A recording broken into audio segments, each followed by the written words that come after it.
खबर छत्तीसगढ़ और आंध्र प्रदेश के सीमा से है, जहां सीताराम अलूरी जिले के घने जंगलों में सुरक्षा बलों और नक्सलियों के बीच एक और बड़ा एनकाउंटर हुआ है।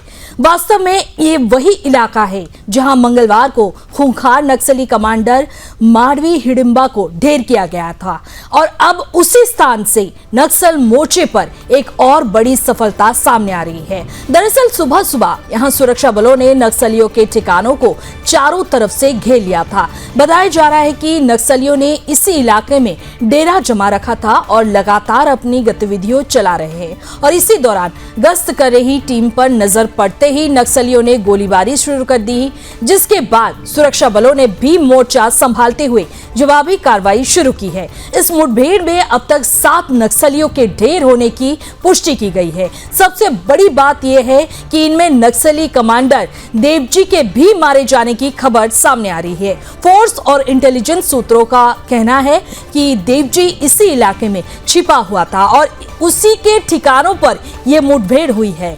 एडीजी इंटेलिजेंस महेश लड्डा ने पुष्टि की है कि सुबह सुबह फोर्स की कार्रवाई के दौरान ये बड़ी मुठभेड़ हुई है। जिस स्थान पर नक्सलियों ने डेरा बनाया हुआ था, वहां सुरक्षा बलों ने सटीक जानकारी के आधार पर ऑपरेशन चलाया और उसी दौरान 7 नक्सली ढेर किए गए। इस पूरे कार्रवाई में फोर्स को किसी तरह का कोई नुकसान नहीं पहुंचा है। देवजी को नक्सलियों का बड़ा कमांडर माना जाता है और ये भी बताया जाता है कि वे माडवी हिडिंबा का बेहद करीबी था। हिडिंबा जहां जाता था, देवजी भी उसी के साथ रहता था। मंगलवार को जिस मुठभेड़ में हिडिंबा ढेर हुआ था, उसमें देवजी की मौजूदगी की भी जानकारी मिली थी, लेकिन उस समय वे गोलीबारी का फायदा उठाकर बच निकला था। फोर्स ने क्षेत्र में ऑपरेशन को जारी रखा। इलाके में लगातार सर्चिंग होती रही और नक्सलियों की हर गतिविधि पर नजर रखी गई है। यही वजह है कि आज सुबह जब फोर्स को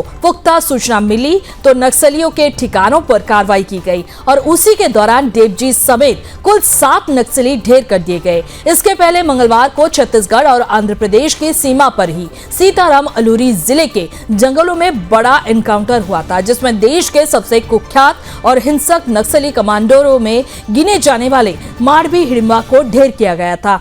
उस एनकाउंटर में हिडिंबा की पत्नी समेत कुल 6 नक्सली मारे गए थे। हिडिंबा का मारा जाना नक्सल संगठन के लिए अब तक का सबसे बड़ा झटका माना जा रहा है, क्योंकि वे फोर्स के लिए सबसे चुनौतीपूर्ण बताया जा रहा है। कई बड़े नक्सली हमलों का मास्टरमाइंड था और लंबे समय से जंगलों में खूनी खेल चलाने वाली नक्सली कमेटियों का नेतृत्व कर रहा था। अब देवजी का ढेर होना नक्सल संगठन को एक और बड़ा धक्का है। इससे फोर्स का मनोबल बढ़ा है और संकेत साफ है कि आने वाले समय में नक्सली नेटवर्क पर और कड़ा प्रहार होने वाला है।